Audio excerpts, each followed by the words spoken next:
Alors j'ai vu quelqu'un, je viens de le voir, il s'appelle Antoine Glaser. C'est quelqu'un qui c'est Monsieur Afrique. On va le trouver, Antoine Glaser. C'est dommage, j'ai pas mon livre. Et je l'aurais vraiment embêté.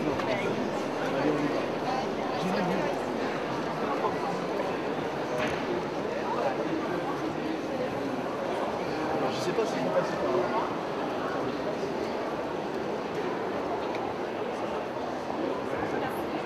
Bonjour, ah non, c'est pas là. Non, c'est pas là. Il est de l'autre côté là-bas. Alors, comment il a fait pour rentrer là-bas?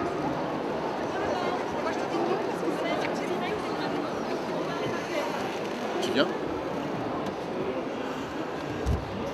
Bonjour. Alors, on va fermer parce que on sait jamais. Bonjour. Bonjour, monsieur. Bonjour. Michel Onfray. Bonjour. Michel Onfray. Bonjour, monsieur Glaser. Bonjour. Alors, je suis ravi. Vous savez, j'ai couru, je vous ai vu, j'ai dit faut absolument que je lui parle. Parce que c'est planqué. Ah non, faut pas se manquer. Ephraim Nico. Les blancs qui parlent de l'Afrique, c'est déjà. Non, on n'a rien contre les. difficile. Au contraire, vaut mieux que ce soit un blanc qui parle d'Afrique. Si c'est le contraire, c'est encore plus compliqué. Vous êtes d'accord avec moi? C'est en général, quand je vois à la télé, c'est pour parler de l'Afrique. Voilà, absolument. Mais en Dire, ce ah moment, bah il y a attendez, beaucoup d'infos en ce moment. de dire aux gens, le Nigeria, le Niger, c'est pas le Nigeria, déjà. On démarre déjà là-dessus. Alors, Parce que souvent- le delta du Niger, c'est au Ce qui est Nigeria. intéressant, c'est que. Avec Gérard Chagnon, il faut en parler. Enchanté, je suis Ephraim Nico. Alors, s'il me plaît bien, c'est quand vous parlez d'Akoso avec beaucoup de passion. Et quand vous entendez vos collègues blancs qui disent Yamasokro, vous dites non, on ne dit pas Yamasokro, mais on dit Yamoussoukro. Voilà. Yacro, Oui, peut-être. oui, Yacro. Voilà, en bon connaisseur. Mais en tout cas, je suis ravi de vous voir. Parce qu'à chaque fois, je me suis dit, il faudrait un jour, je vois M. Glaser. Je viens de sortir mon premier roman, Ah ouais. Là où les caïmans se couchent. Caïmans, ça me rappelle quand même Et comment je suis de la Côte d'Ivoire. J'aurais vraiment voulu faire ce roman. J'ai Bah, mon stand qui est un peu loin. Ah ouais. Vous êtes là pour combien de temps? Ah bah, je peux venir vous voir après, là. Ok. Mais on est là, on enregistre, là, donc on est là pour un moment. Je vais pas vous voir tout à l'heure. Je Absolument. vous donne mon livre. Vous avez une carte pour moi? s'il J'ai vous pas de plaît carte, mais je vais vous donner mes Voilà. coordonnées. Mais c'est vrai, c'est toujours un plaisir de vous regarder. Alors, ce qui est assez. J'essaie de faire comprendre voilà, que l'Afrique, c'est pas un pays. Exactement, exactement. Alors, ce qui est intéressant des fois, quand on vous écoute, je me dis, mais il est de quel côté Antoine? Voilà. Un jour, j'ai l'impression qu'il est avec Bongo, un autre jour, j'ai l'impression qu'il est contre Bongo. Je dis, mais comment il fait? Non, mais on arrive à expliquer de l'extérieur que les gens ne comprennent pas. C'est tout le, moi, ce qui m'a fait ensuite, c'est tous les discours sur les rois nègres et tout. Quoi. Donc, Vous avez mis le. Ça, c'est arrobase, ça? ouais, c'est arrobase. Ok. Ouais, C'est quand on entend un type, évidemment, par rapport à Bongo, mais nous, on n'est pas là. Normalement, quand vous êtes journaliste, vous êtes supposé être au-delà du bien et du mal. Exactement, C'est trop exactement. facile de dire ça, mais c'est vrai, de dire bien ou mal, mais de dire comment ça se passe, je veux dire, entre Bongo et ses amis à Paris, qui était vraiment le patron, on peut aussi s'interroger. C'était intéressant d'inverser un peu les choses, de dire finalement, C'était ok, pas lui forcément le France-Afrique, fautif, quoi. est-ce que franchement, comment ça se passait, etc. Il arrive, Elf lui donne sa rente et tout. Donc, Vous avez des nouvelles de Ouattara, de Gbagbo? Comment ça se passe? Ouattara, Gbagbo, vous avez des nouvelles? non, mais on a l'impression que c'est un pays qui a quand même beaucoup de difficultés au niveau de la réconciliation nationale. Plus personne n'entend parler de cette commission vérité et justice. Un pays, il ne s'agit pas de créer une commission pour que les choses se fassent. Hein. Est-ce que vous pensez que ça ira un jour, quand même? Honnêtement.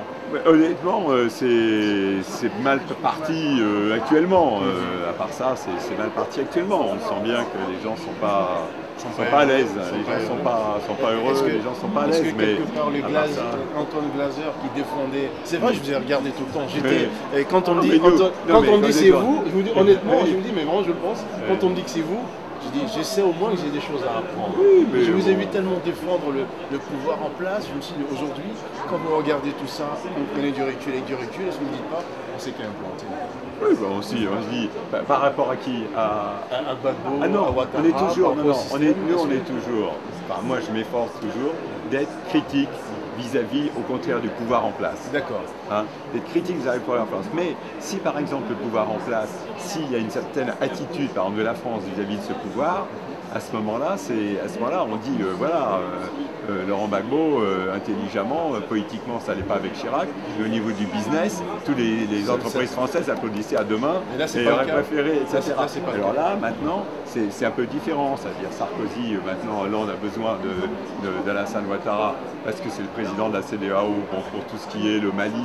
Il a besoin de lui, à ce moment-là, les critiques qu'il y avait à un moment donné en disant il n'y a pas de réconciliation, il faut recevoir les uns et les autres, les choses évoluent. C'est des faux culs. Eh ben, on essaie toujours de voir qu'est-ce qui les motive, on essaie toujours de décrypter.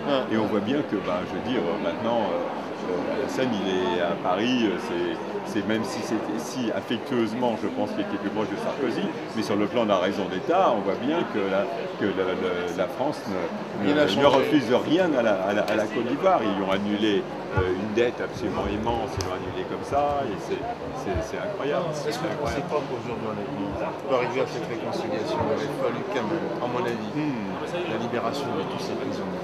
En tout cas, tant qu'il n'y aura pas de libération, je veux dire, on peut pas, on peut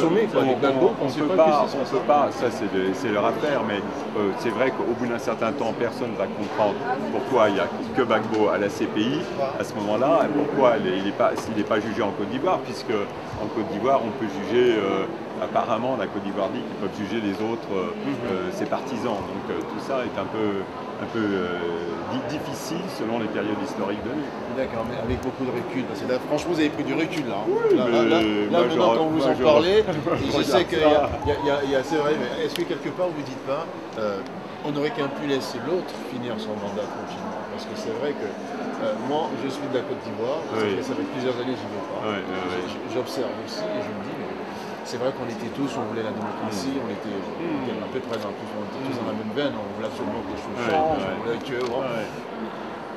Non, ce que je dis, est-ce qu'il n'y a pas un hic, on se dit pas le truc qui est quand même le plus invraisemblable à toute cette histoire-là, les gens qui pensent que il y a des problèmes intercommunautaires entre le Nord, le Sud, les trucs.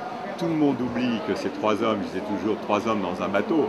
Je veux dire que ce soit Henri Konan Bédié qui a été après allié avec Alassane Ouattara, mais Ouattara a été dans un front républicain à un moment donné avec Laurent Gbagbo, à un moment quand ils ont Bédié a été débarqué en 1999, il y avait bien un front républicain en 2000 avec Ouattara et Gbagbo. Ensuite, Ouattara, ses camarades ont vu que s'ils mettaient de côté Bédié et puis Ouattara devant Gueye, il y avait des chances de gagner. On était en cohabitation ici.